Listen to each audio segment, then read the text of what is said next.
Hello student. इस video में हम बात करेंगे टर्म एनर्जी लेवल डायग्राम्स के बारे में, जिसे हम कोरिलेशन डायग्राम से भी समझते हैं। ठीक है, कोरिलेशन डायग्राम्स और टर्म एनर्जी लेवल डायग्राम्स एक ही है दोनों, राइट।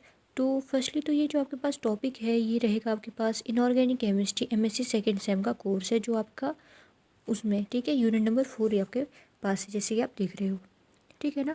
तो कोरिलेशन डायग्राम आपके पास क्या शो करते हैं, वो शो कर रहे हैं कोरिलेशन किसके बीच, correlation of the relative energy of orbitals and terms and spectroscopy terms with the help of diagram. तो कोरिलेशन ये शो कर रहे हैं जो रिलेटिव एनर्जी ऑफ ऑर्बिटल की जो रिलेटिव एनर्जी है, ठीक है, उसके क्या क्या टर्म्स हैं, या फिर हम स्पेक्ट्रोस्कोपी टर्म्स भी कह सकते हैं। तो उन कोरिलेशंस को दिखाना एक डायग्राम के थ्रू, राइट। कोरिलेशन को रिप्रेजेंट करे हैं हम एक डायग्राम के थ्रू, उसको हम क्या बोलेंगे, कोरिलेशन डायग्राम बोलेंगे। Okay, diagrams that show the transition from a weak to a strong crystal field starting on the left hand side with the free ion terms, जिसे हम जीरो क्रिस्टल फील्ड कहते हैं, and finishing on the right hand side with the strong field configuration which we all know that infinite crystal field भी हम जिसे कह रहे हैं, ठीक है। As soon as the crystal field becomes non vanishing the symmetry is each symmetry is defined OH और TD for our arguments. सो जो हमने अभी ये डेफिनेशन पढ़ी, हमने एक स्टेटमेंट अभी रीड की, तो ये स्टेटमेंट हमें क्या बता रहा है, तो ये हमें बताता है कि जो ये कोरिलेशन डायग्राम है वो शो करा है ट्रांजिशन, ठीक है, ये ट्रांजिशन को शो करा है वीक टू स्ट्रॉन्ग फील्ड में, इसके बीच ये ट्रांजिशन शो करा है, जो कि आपके पास स्टार्ट हो रही है लेफ्ट हैंड साइड से, और उसमें लेफ्ट हैंड साइड में आपके पास रहेंगे फ्री आयन टर्म्स, और मीन्स हम इनको कैसे समझते हैं, जिनकी जीरो क्रिस्टल फील्ड होती है, तो ये लेफ्ट हैंड साइड में रहेंगे जब हम डायग्राम को प्लॉट करेंगे, और फिनिश होंगे राइट हैंड साइड पे, जहाँ पर आपके पास रहती है स्ट्रॉन्ग फील्ड कन्फिग्रेशन, राइट। तो जैसे कि आपके पास ये क्रिस्टल फील्ड नॉन वैनिशिंग होती रहेगी, तो उसकी सिमेट्री को हम डिफाइन कर पाएंगे। तो अपने आर्ग्यूमेंट, इस स्टेटमेंट को समझने के लिए अपने आर्ग्यूमेंट में हम लेंगे ऑक्टाहेड्रल एंड टेट्राहेड्रल के एग्जांपल्स, ठीक है। तो एग्जाम पॉइंट ऑफ व्यू से जो आपके पास क्वेश्चन बनता है कोरिलेशन डायग्राम से रिलेटेड, ठीक है, तो इसमें आपके पास पूछ सकते हैं discuss the correlation diagram for tetrahedral and octahedral systems. तो आपको सिस्टम दे दिए जाएंगे, D2 और A2 के बीच आपने ये कोरिलेशन डायग्राम बनाना है, D3 D7 के बीच आपने ये बनाना है, ठीक है, राइट। या फिर पूछ सकते हैं कि आपने D2 ऑक्टाहेड्रल का कोई कॉन्फ़िगरेशन लेना है, और D8 डी टेट्राहेड्रल का कॉन्फ़िगरेशन लेना है, TD जिसे हम कहते हैं, ठीक है, और ये कैसे स्प्लिट हो रहे हैं वीक फील्ड से आपके पास स्ट्रॉन्ग फील्ड में, राइट। तो डायग्रामेटिक रिप्रेजेंटेशन हमने इसका शो करना है। तो डायरेक्टली ये जो क्वेश्चन है आपको 16 मार्क्स का रहता है, राइट। और अगर आपने PYQ देखना है MSc सेकेंड सेम का, ठीक है, इनऑर्गेनिक केमिस्ट्री का, तो PYQ की प्लेलिस्ट में जाकर आप ये देख सकते हो। तो अपने आर्ग्यूमेंट को हम यहाँ पर समझते हैं, जो हमने बात की थी कि हम ऑक्टाहेड्रल एंड टेट्राहेड्रल का आर्ग्यूमेंट ले रहे हैं, स्टार्ट करते हैं, ठीक है। तो ये तो इसमें कुछ, ये आप देखो, आप चाहो तो उसको रीड कर सकते हो, ठीक है। ये कुछ इसमें स्टेटमेंट दी गई है, बेसिकली आपको लिखने की ज़रूरत नहीं है, जो मेन था इसका वो हमने यहाँ पे डिस्कस कर लिया है कोरिलेशन डायग्राम का।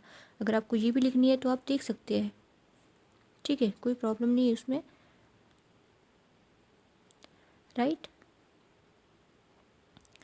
सो हम सबसे पहले स्टार्ट करेंगे D1 एंड D9 स्टीरियोकेमिस्ट्री को। हमने क्या यूज़ किया, D1 and D9 stereochemistry. Since there are no inter electronic repulsion in D1 and D9, the D wave function are sorted out into T2G and EG types in octahedral, for instance by even a small crystal field, right। तो जैसे कि हम यहाँ पर देख रहे हैं कि इसमें कोई भी इलेक्ट्रॉनिक रिपल्शन नहीं हो रहा है, इंटर इलेक्ट्रॉनिक रिपल्शन नहीं हो रहा है D1 एंड D9 के केस में, ठीक है। तो जो डी वेव फंक्शन है वो आपके पास कैसे सॉर्ट होंगे, bye T2G and EG type में, ठीक है, अगर हम ऑक्टाहेड्रिक केस की बात करें स्पेसिफिकली। ओके, तो जैसे हम यहाँ पर, तो इसमें ज़्यादा कुछ नहीं, इसमें स्टील केमिस्ट्री में इतनी ही बात की गई है। इसीलिए जो आपके पास increase the magnitude of the crystal field produce no new result, कोई भी रिजल्ट यहाँ पर हमको देखने को नहीं मिलता है इस वजह से, राइट। तो सेकंड जो आपके पास स्टील केमिस्ट्री हम शो करेंगे वो करेंगे D2 in ऑक्ट्राहेड्रल and D8 in tetrahedral. सो अगर हम स्पेसिफिकली एग्जांपल की बात करें तो हमने V3 पॉजिटिव आयन यहाँ पर लिया है ऑक्टाहेड्रल के लिए, और D8 टेट्राहेड्रल के लिए हमने लिया है निकल 2 पॉजिटिव का आयन, ठीक है। तो आप यहाँ पे देखिए, सबसे पहले हमने लिखे हैं free ion terms. Free ion terms हमने सबसे पहले यहाँ पर राइट करनी है, फिर हमने लिखनी है वी क्रिस्टल फील्ड, ओके। फिर हमने लिखना है इंटरमीडिएट क्रिस्टल फील्ड, उसके बाद आता है आपके पास स्ट्रॉन्ग फील्ड टर्म्स, और फिर आता है स्ट्रॉन्ग फील्ड कन्फिग्रेशंस, ओके। तो टोटल आपने जो ऊपर वाले कॉलम में, आप इस तरीके से भी इस कॉलम को बना सकते हो, ठीक है। इस वाले कॉलम में आपने क्या लिखना है, 5 चीज़ें लिखनी है टोटल, 5 चीज़, ठीक है। 5 चीज़ें आपने यहाँ पर टोटल लिखनी है। और अगर आप इसका कोरिलेशन डायग्राम देखो D2 एंड A2 का, तो D2 इसमें ऑक्टाहेड्रल है और D8 टेट्राहेड्रल है, आपने ये याद रखना है, ठीक है ना। तो आप देखिए, 1 सेकेंड, राइट, ये इसका पूरा ओवरऑल डायग्राम बनेगा, ठीक है। तो हम स्टार्ट करते हैं सबसे पहले बेस से, ओके। किसी भी डायग्राम को अगर आपने रिप्रेजेंट करना है तो उसको सबसे पहले नीचे से बनाना शुरू कीजिए, राइट। तो इस केस में आपके पास कितनी स्टेट यहाँ पर पॉसिबल बन रही है, पहली तो है F3 स्टेट, ठीक है, फिर है D1, फिर है P3, G1, S1, टोटल ये आपके पास इतनी स्टेट बन रही है। तो F3 स्टेट आपकी स्प्लिट होती है A2 में, T2 में एंड T1 में, ओके। T1G, T2G, A2G में ये स्प्लिट हो रही है F3 एंड 21 वाली जो आपके पास स्टेट है। सबसे पहले आपने यहाँ तक ये बनाना है, ठीक है, यहाँ से वरे आपने सबसे पहले प्लॉट करना है, उसके बाद आपने इनको प्लॉट करना है, एक साइड आपने ये लिख दिए, एक साइड आपने ये लिख दिए, उसके बाद आपने इनको आपस में लिंक करना है इस तरीके से, इसके बीच कोरिलेशन डायग्राम को इस तरीके से रिप्रेजेंट करना है, ठीक है, राइट, ओके। तो ये हो गया, हाँ। तो हम पहुँचे थे F1 वाली स्टेट में, F3 वाली स्टेट में, ये हो गई आपकी 3 में स्प्लिट, ठीक है ना, 3 में ये स्प्लिट होगी। फिर हमने D1 देखी, D1 जो आपके पास स्टेट है D1 5, ये स्प्लिट होती है 2 स्टेट में, पहली होती है AG और सेकंड होती है T2G, यहाँ पर आप देख सकते हो, ओके। P3 स्टेट आपके सिंपली एक ही स्टेट में स्प्लिट होती है, फर्दर हो रहा है आपके पास T1G स्टेट। G1 आप देखिए यहाँ पर, तो G1 यहाँ पे स्प्लिट हो रही है कितनी स्टेट में, अगेन 4 स्टेट में। कौन कौन सी स्टेट में ये स्प्लिट हो रही है, T1G में हो रही है, T2G, EG, A1G में, और S1 की अगर आप बात करें तो ये स्प्लिट होती है A1G स्टेट में, ओके, राइट। तो यहाँ तक अगर आपने बना लिया है तो हम बात करेंगे इस वाली साइड की, जो हमने ये वाली साइड यहाँ पर देखनी है, राइट। तो सबसे पहले इस केसेस में आपने क्या करना है, यहाँ पर बनाना है सबसे बेस में, आप देखिए तो आपने 4 स्टेट बनानी है, A1G, EG, T2G, T1G, जो यहाँ पर आपने थी ये G वाली थी ना इधर, वही आपने यहाँ पर बना देनी है G वाली, ओके। फिर आपके पास आती है T1G, T2G, T1G, T2G state, okay. और इसमें आप देखिए स्ट्रॉन्ग फील्ड कन्फिग्रेशन क्या आ रही है 24 और ब्रैकेट के अंदर 2DQ।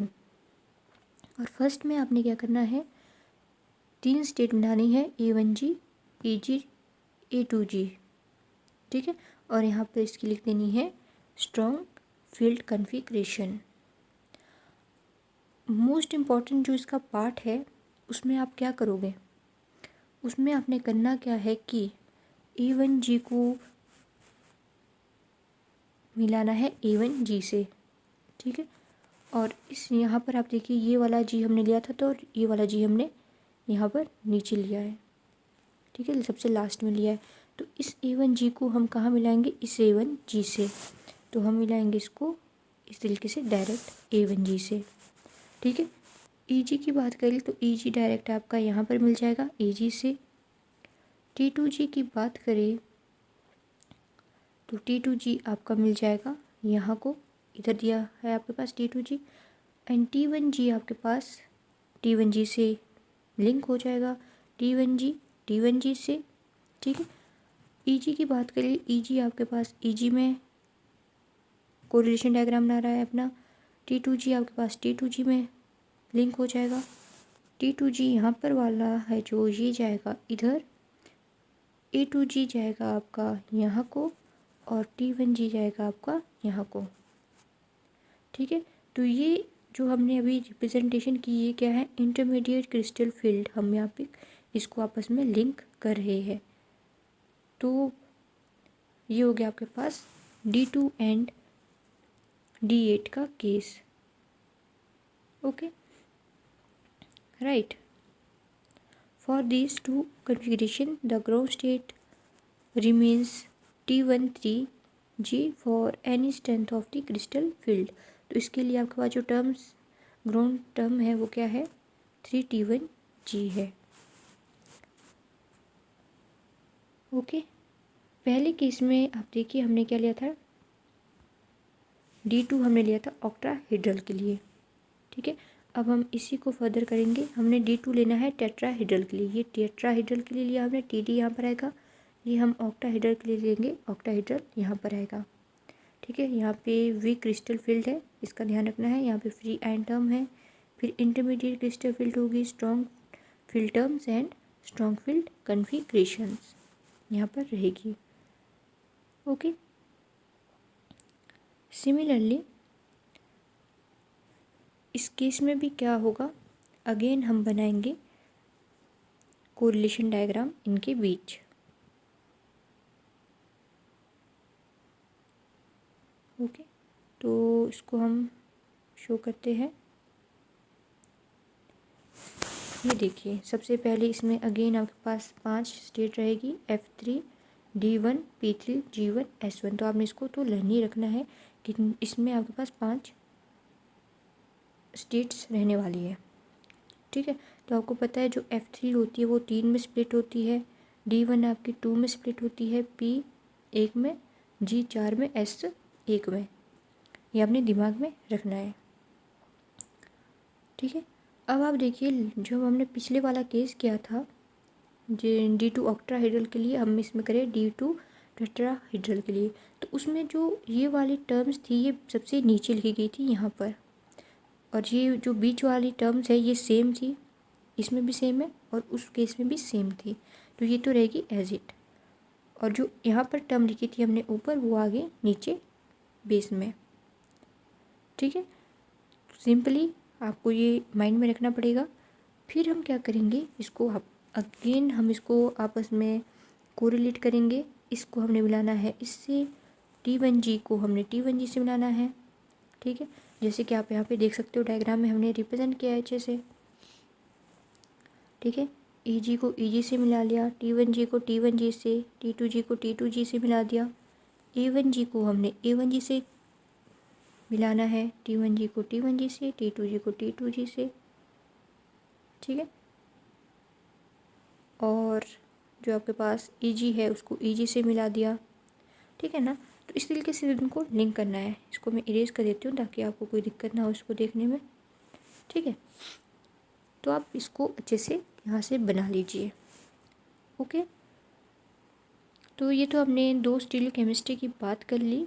अब अगर इस केस में हम देखें तो हमने टेट्राहेड्रल के केस में क्या लिया, V3 positive tetrahedral, Ni2 positive octahedral. और ऊपर वाले केस में जो हमने D2 इन ऑक्टाहेड्रल लिया था उसमें हमने V3 पॉजिटिव ऑक्टाहेड्रल का लिया था, और D8 हमने टेट्राहेड्रल का Na2 पॉजिटिव टेट्राहेड्रल यहाँ पे लिया था। तो इसमें जो लोएस्ट टर्म है वो क्या है, A2 3G है ना। For all strong of the crystal field no cubic field can pair of the 2 electron unpaired. तो इसमें स्टेटमेंट देगी, इसका लिखना कंपलसरी भी नहीं है, ठीक है। मेन होते हैं आपके पास कोरिलेशन डायग्राम्स। तो फर्स्ट हमने कोरिलेशन डायग्राम जो किया था वो रहेगा आपके पास ये, ठीक है। फर्स्ट कोरिलेशन डायग्राम हमने ये किया, सेकंड हमने ये वाला कर दिया। अब हम थर्ड करेंगे, थर्ड स्टीरियोकेमिस्ट्री हम देखेंगे, आप सिंपली कह सकते हैं कि हम थर्ड कोरिलेशन डायग्राम देखेंगे। तो थर्ड वाले में हमने D3 ऑक्टाहेड्रल का केस लिया है पहले और D7 टेट्राहेड्रल का। From figure the lowest term is the A24G at the strength. इसमें स्टेटमेंट दी गई, आपको पढ़नी है तो आप पढ़ लीजिए, ठीक है। हम डायरेक्टली कोरिलेशन डायग्राम बनाएंगे, राइट। तो सबसे पहले तो मैं आपको बता दूँ, जो हमने D3 इन ऑक्टाहेड्रल में एग्जांपल लिया है वो है क्रोमियम 3 पॉजिटिव का, और D7 इन टेट्राहेड्रल में हमने लिया है कोबाल्ट 2 पॉजिटिव का। ओके, तो आपने ये माइंड में रखना है। एक साइड हमने क्रोमियम का यहाँ पर एलिमेंट लिया है, एक साइड हमने कोबाल्ट का एलिमेंट यूज़ किया है। ओके, तो इसका कोरिलेशन डायग्राम सबसे पहले ये यहाँ अपने ये 5 जो टर्म हमने पहले भी बोला था कि ये लिखनी है, ठीक है। इनको लिख देना है। एक side weak free ion terms होगी, वीक क्रिस्टल फील्ड होगी, इंटरमीडिएट स्ट्रॉन्ग फील्ड कन्फिग्रेशन। तो ये कंपलसरी इनको लिख लेना है, उसके बाद हम इसको बनाएंगे। तो इस केस में देखिए आप D3 एंड D7 के केस में क्या हो रहा है, हमारे पास टोटली 3 स्टेट बच रही है। अभी हमने 2 एग्जाम्पल पहले देखे D2 एंड D8 के, और अब हम देखेंगे इस वाले केस को।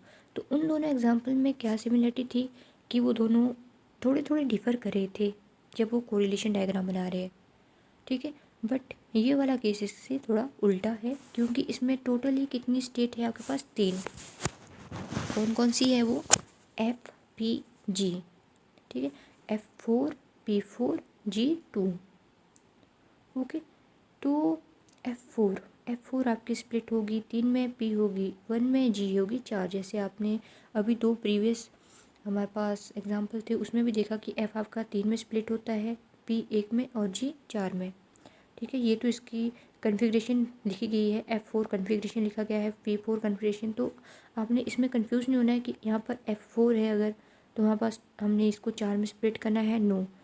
F आपके 3 में स्प्लिट होता है, P 1 में, G आपके पास 4 में स्प्लिट होता है। ओके, तो इसको आपने माइंड में रखना है, राइट। तो ये हो गया। तो आप देखिए T1G T2G A2G, आपको पता है कि ये इसी में आगे स्प्लिट होता है, P T1G में होता है, और G आपके पास A1G में, AG T2G T1G में होता है।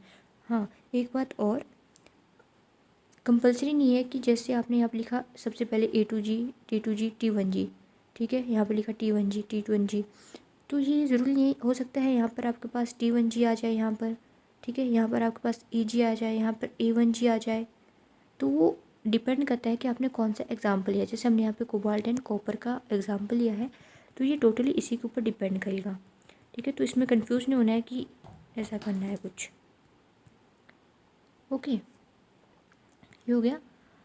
फिर हम बात करेंगे, एक साइड आपने ये लिख दिया, दूसरी साइड आपने जो हम आपके पास बीच में आता था ना ये T2G T1G EG A2G, तो इसको हमने सबसे पहले बेस में लिखना है, ठीक है। ये इसमें एक मेन फैक्टर है, जितनी भी आपकी स्टीरियो केमिस्ट्री बनेगी उसमें ये देखने को आपको मिल रहा है अभी तक, राइट। और T1G आपका स्प्लिट होगा ओनली T1G में, और ये यहाँ से ऊपर की तरफ भी स्प्लिट हो रहा है, बट आपके पास यहाँ पर क्या है, टोटल ही 3 स्टेट है, ठीक है। अगर 5 होती तो हम इसको S के साथ भी जोड़ सकते थे, ठीक है, D के साथ भी जोड़ सकते थे, बट यहाँ पर आपके पास यहीं ये ख़त्म हो रहा है, इसीलिए हम इसको रिप्रेजेंट करेंगे इस वे में, एरो की तरह, ठीक है। तो ये क्या रिप्रेजेंट कर रहा है, जो ये चीज़ है ये रिप्रेजेंट कर रहा है कि आपका कोरिलेशन डायग्राम इससे ऊपर भी बन सकता था बट ये नहीं बनेगा क्योंकि यहाँ पे टोटली कितनी है, 3 स्टेट है। तो ये भी आपने माइंड में रखना है, इट्स वेरी इंपॉर्टेंट, इसलिए मैं बार बार बता रही हूँ।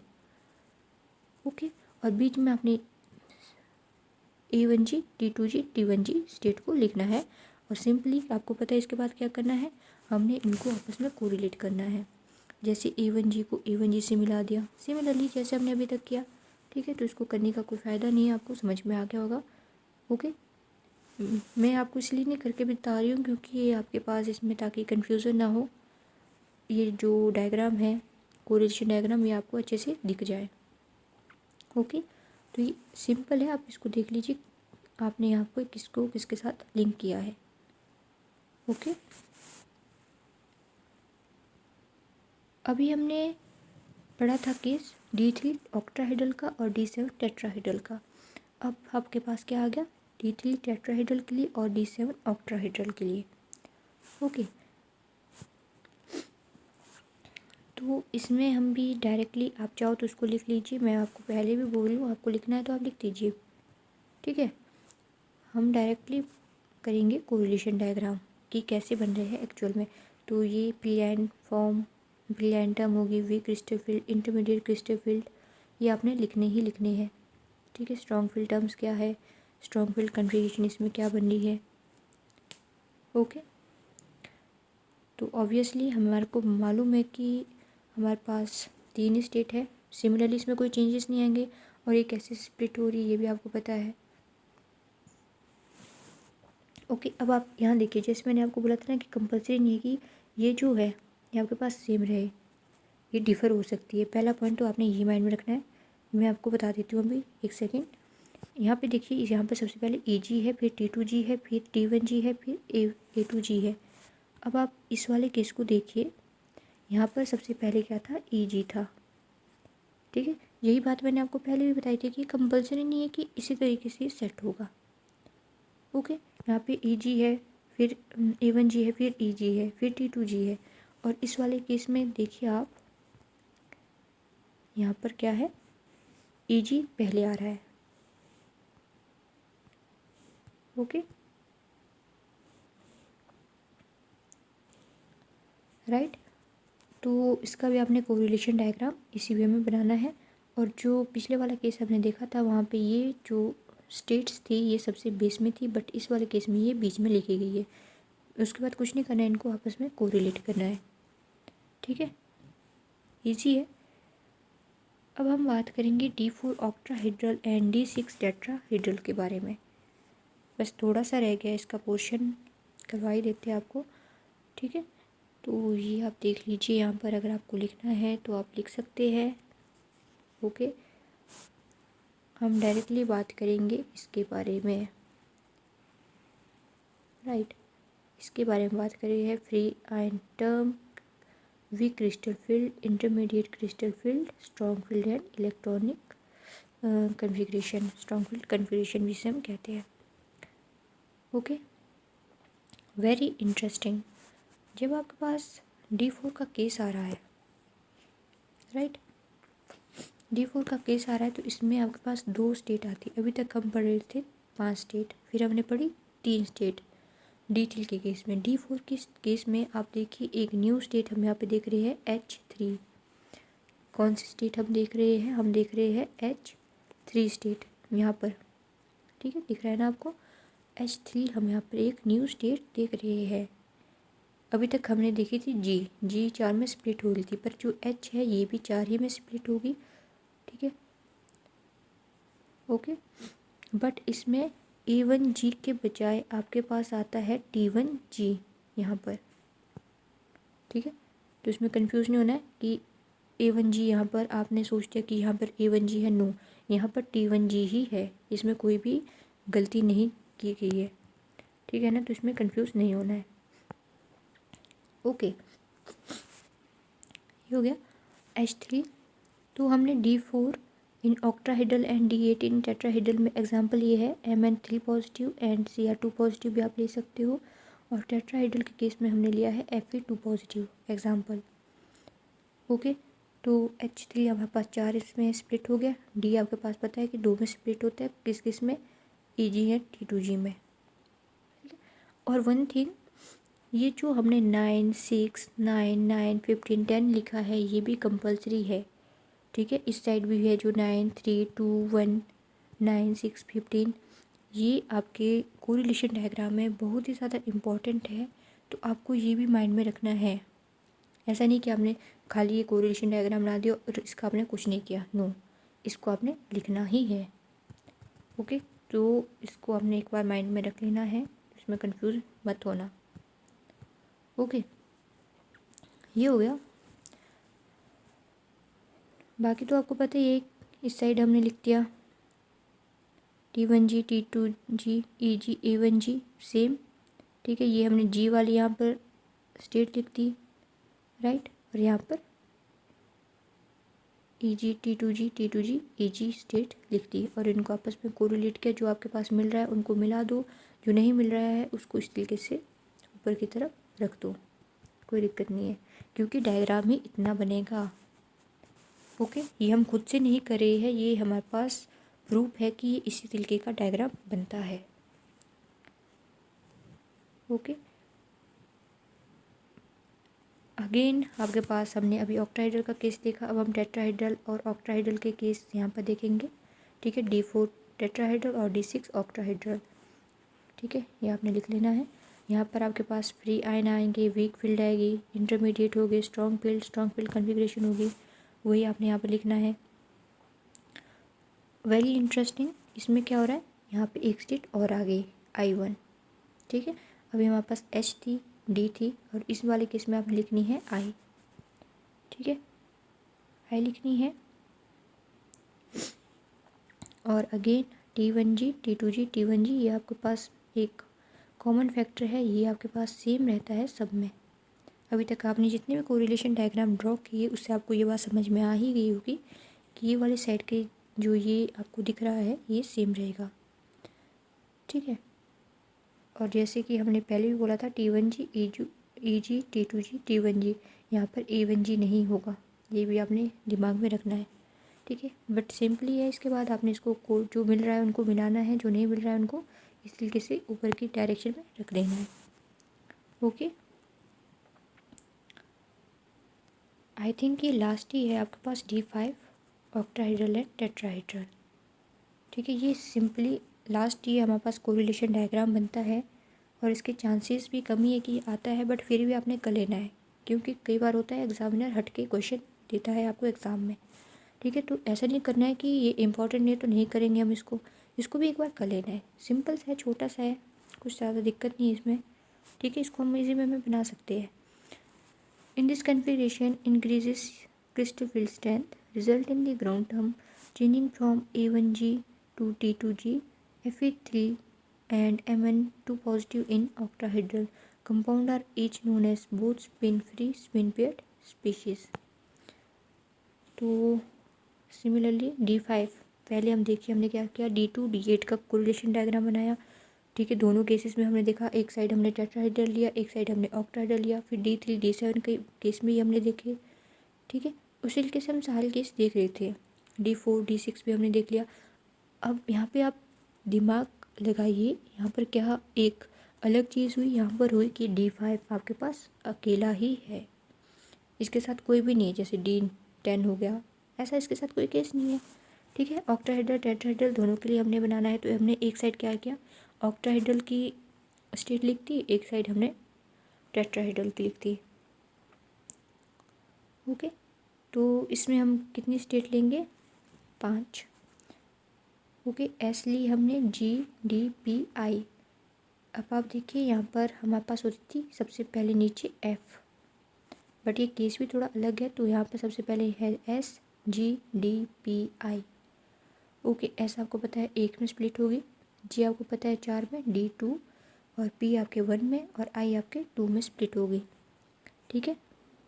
और इस साइड आपके G वाली स्टेट यहाँ पर देखने को मिलती है, यहाँ पे G वाली लिखनी है, A1G, EG और T2G, ये तो आप याद रख ही सकते हो, ठीक है। आगे कुछ नहीं करना है, इनको आपस में कोरिलेट कर देना है। ओके, कोरिलेट कर देना है, और इसी के साथ आपके जो कोरिलेशन डायग्राम्स है वो ख़त्म हो जाते हैं। तो हमने जो ये केस लिया, हम एग्जांपल इसमें दे सकते हैं। अगर आपको एग्जामिनर डायरेक्ट एग्जांपल से ही पूछे, तो जैसे Fe3 पॉजिटिव के लिए उन्होंने पूछ दिया Mn2 पॉजिटिव, तो आप इसी वे में इसको कर सकते हो। ओके, तो आज के लिए बस इतना ही। नेक्स्ट वीडियो में हम बात करेंगे ऑर्गल डायग्राम्स के बारे में। वो भी इम्पॉर्टेंट है एग्ज़ाम पॉइंट ऑफ व्यू से, ठीक है, क्योंकि डायरेक्ट आपको 16 मार्क्स का क्वेश्चन उससे एग्ज़ाम में आ जाता है।